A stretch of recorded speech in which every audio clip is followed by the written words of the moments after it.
Curating the perfect Instagram layout or the perfect Instagram grid has always been something that I have tried to achieve since I started taking content creation seriously, since I started posting on Instagram regularly. I've always tried to curate a feed that is aesthetically pleasing to anyone who comes and visits my page. And it has taken me a very, very long time to do that. I know some photographers did it from the get-go. I don't know how. On my tablet in front of me, I have curated 4 diagrams to help you guys better understand how you can adapt to this new Instagram update.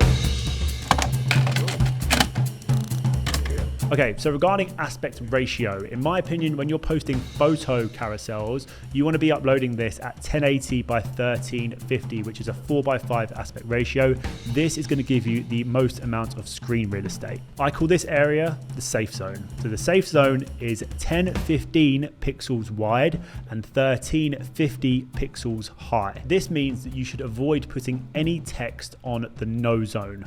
So the no zone are parts of the photo that will be hidden in the thumbnail view. So if you are someone who likes to post photos with white borders, this could be a slight problem because now we are posting by 1080 by 1350, not 1080 by 1080. So it's going to cut off those sides, which is why I have labeled it the no zone. If you're someone like myself, I love to add text to my carousel post just because I feel like it tells a little bit better of a story. So what you want to be doing is sticking to putting that text in the safe zone, either the center, lower center, bottom left or bottom right. Those are like the 4 positions that I've been putting my text within my carousel posts. What I have noticed recently, especially with video and photo carousel posts, is that people love to be taken on a journey. You know, if you've got 5, 10, or even 12 frames within a carousel post, people love to sit there and scroll through them because when they're doing that, they're spending longer on your post, which is why I feel like now Instagram carousels are going quite viral. Okay, so now let's move on to the thumbnail view. So as you can see, we have a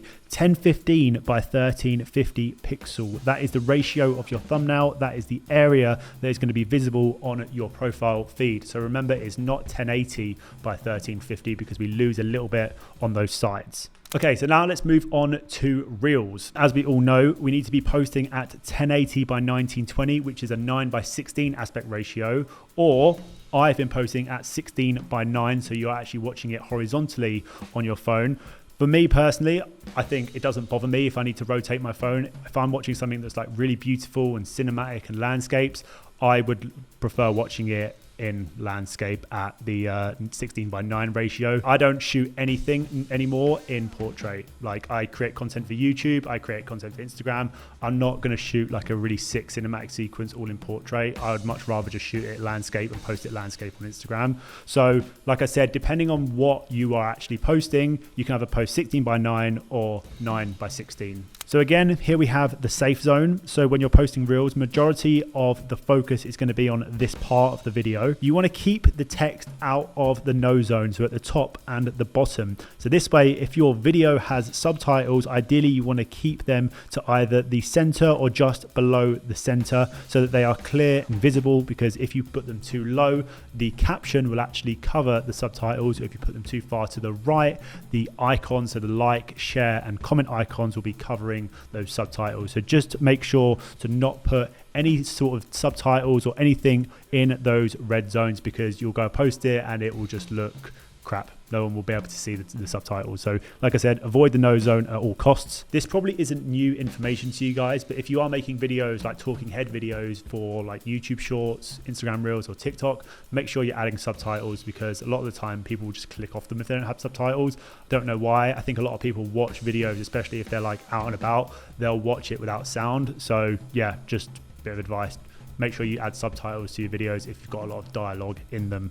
A mistake that I made quite early on, I can't lie. Moving swiftly on to the last diagram of the series, I guess, which is the Reels thumbnail view. So you actually see that the thumbnail view won't be any different to if you were to post like a photo carousel. So you're still going to be viewing the thumbnail on your feed as a 1015 by 1350 pixels. So yeah, this will not change, and that is again the area that is going to be visible on your profile feed. One of my favorite things that Instagram have done with this new update is you can now adjust preview your carousel posts, right?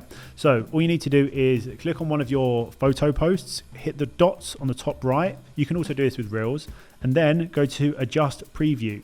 And now what you can do is you can actually adjust that to fit whatever you think is best. You can actually zoom into it, zoom out, move it up, move it down, not by too much, but you can still have that option if you feel like that picture might look a little bit better, a bit more zoomed in or a little bit more zoomed out on your grid. So that is a really, really cool feature that they've added into the new update, which I really, really like. Instagram, you're changing, and I actually like this one. I was going to say I don't like it, but I actually like this one. Funny enough. And that is it, ladies and gentlemen. That is the end of our video. Hopefully now you have a little bit of a better understanding on the new Instagram update, what to do and what to avoid. Now, if you want to see a more in-depth video on Instagram carousels, how I post carousels, I did make a video a few months back, same with Reels. Check out those videos. I will probably be making a little bit more of an in-depth video on potentially carousel video posts. That's something that I had quite a lot of questions about. And if there are any suggestions that you guys have, please leave them down in the comment section below. If you did like this video, don't forget to leave a like, rating, subscribe down below if you are new, and I will see you lot very, very soon in the next one.